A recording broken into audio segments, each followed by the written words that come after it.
निजी कंपनी और सार्वजनिक कंपनी के अंतर को आगे बढ़ाते हुए 7वां पॉइंट है अंशों का हस्तांतरण, ट्रांसफर ऑफ शेयर्स। देखिए, जब अपन निजी कंपनी की विशेषताएं देख रहे थे तब भी मैंने ये बताया था कि निजी कंपनी के अंशों के हस्तांतरण को प्रतिबंधित किया जाता है, रेस्ट्रिक्टेड किया जाता है, निषेध नहीं किया जाता। मीनिंग देयर बाय निजी कंपनी के अंशों के हस्तांतरण को प्रतिबंधित किया जाता है, जबकि सार्वजनिक कंपनी के जो अंश है वो फ्रीली ट्रांसफरेबल होते हैं, स्वतंत्र रूप से हस्तांतरण होते हैं, किसी तरह का कोई प्रतिबंध नहीं होता है। इसी तरीके से 8वां पॉइंट है जन निक्षेप, पब्लिक डिपॉजिट। जन निक्षेप के संबंध में बहुत स्पष्ट बात है कि कोई भी निजी चाहते हुए भी पब्लिक डिपॉजिट प्राप्त करने के लिए जनता को निमंत्रण नहीं दे सकती, लेकिन सार्वजनिक कंपनी जन निक्षेप स्वीकार करने के लिए जनता को न्योता निमंत्रण दे सकती है। इसी तरीके से 9वां पॉइंट है संचालकों की संख्या। ओपीसी को छोड़कर, 1% कंपनी को छोड़कर कम से कम 2 संचालक होना अनिवार्य हैं,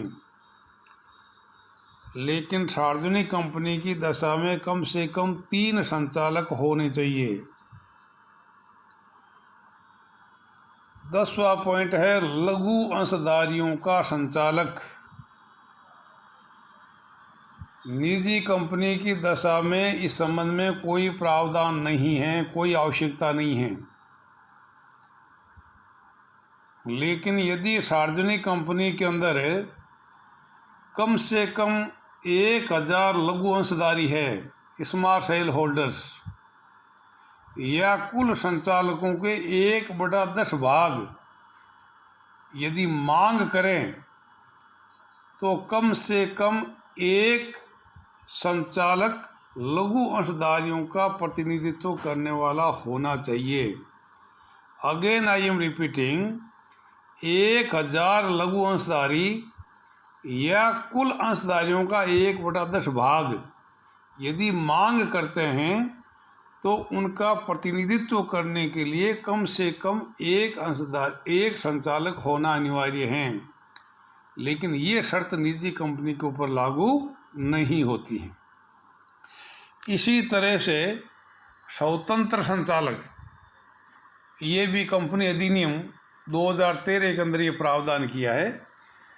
स्वतंत्र संचालक जिनका कंपनी के साथ में कोई सार्वजनिक हित न हो, इस प्रकार की व्यवस्था निजी कंपनी के ऊपर लागू नहीं होगी, no need at all.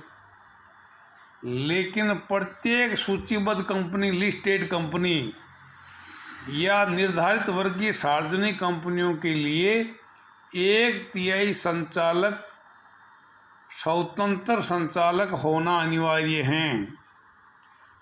Again I am repeating, सार्वजनिक कंपनी के लिए कुल संचालकों का 1/3 भाग जो है वो स्वतंत्र संचालक होंगे। 12वां पॉइंट है संचालकों की पारी से निवृत्ति।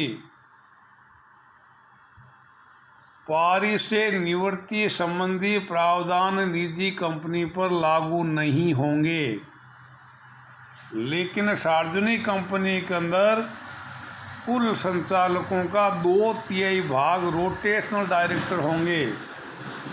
2/3 of the total director will be rotational director, और उन 2/3 संचालकों का 1/3 भाग प्रतिवर्ष पारी से निवृत्त होंगे। ये जो शर्त है ये सार्वजनिक कंपनी की स्थिति में लागू होगी, निजी कंपनी के लिए प्रावधान लागू नहीं होगा।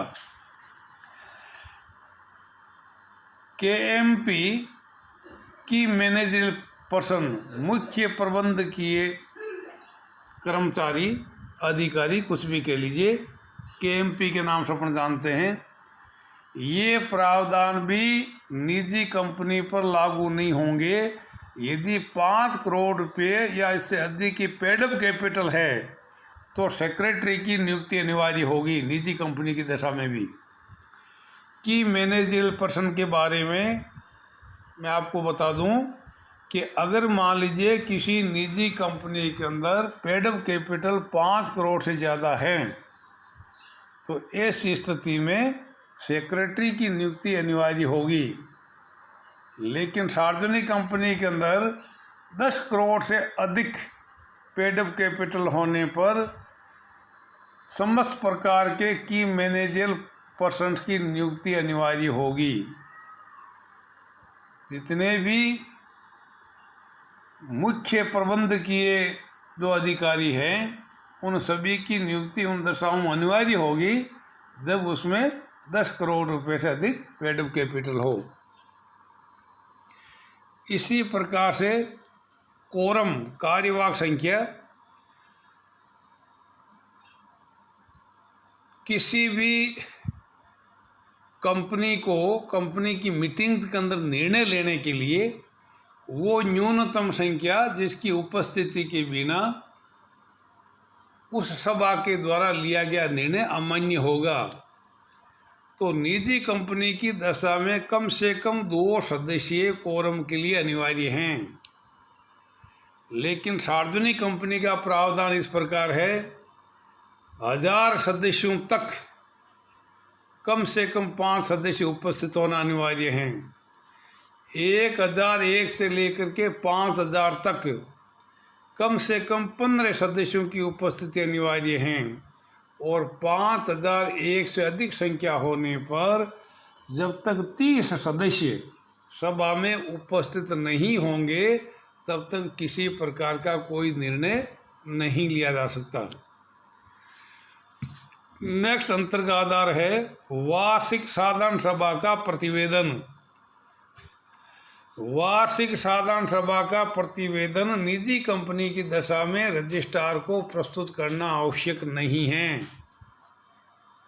लेकिन सार्वजनिक कंपनी की दशा में जो भी सभा के अंदर कार्रवाई की जाती है उसका प्रतिवेदन निर्धारित समयावधि के अंदर रजिस्ट्रार को प्रस्तुत करना अनिवार्य है।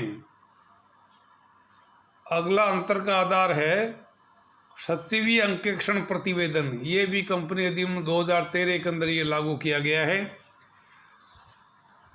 7वीं अंकेक्षण प्रतिवेदन, again I am repeating, there is no need at all in case of the private company. निजी कंपनी की दशा में इस प्रकार के अंकेक्षण का कोई प्रावधान नहीं है। लेकिन इधर आप ध्यान देंगे ऐसी कंपनियां जिनकी पेडअप कैपिटल 50 करोड़ या विक्रय मूल्य 250 करोड़ से अधिक हो, वापस रिपीट कर रहा हूं, जिन सार्वजनिक कंपनियों की पेडअप कैपिटल 50 करोड़ या टर्नओवर 250 करोड़ रुपए से अधिक हो, ऐसी कंपनियों के अंदर 7वीं अंकेक्षण प्रतिवेदन रजिस्ट्रार को प्रस्तुत करना होगा। नेक्स्ट पॉइंट है अपने ही अंशों के क्रय के लिए वित्तीय सहायता।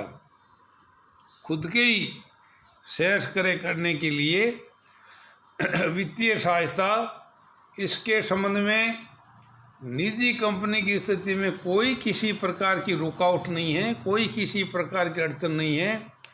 लेकिन सार्वजनिक कंपनी की स्थिति के अंदर कंपनी अधिनियम के निर्दिष्ट प्रावधानों की सीमा के भीतर ही वित्तीय सहायता प्रदान की जा सकती है।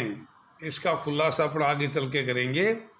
कंपनी अधिनियम के जो प्रावधान है उन प्रावधानों की सीमा के भीतर ही अपने अंशों के क्रय के लिए वित्तीय सहायता प्रदान की जा सकती है। और लास्ट पॉइंट है सेबी के प्रावधान, stock exchange board of India के प्रावधान। निजी कंपनी के अंदर जो है वो सेबी के प्रावधान लागू नहीं होते हैं, जबकि प्रत्येक सूचीबद्ध सार्वजनिक कंपनी के लिए सेबी के समस्त प्रावधान लागू होंगे।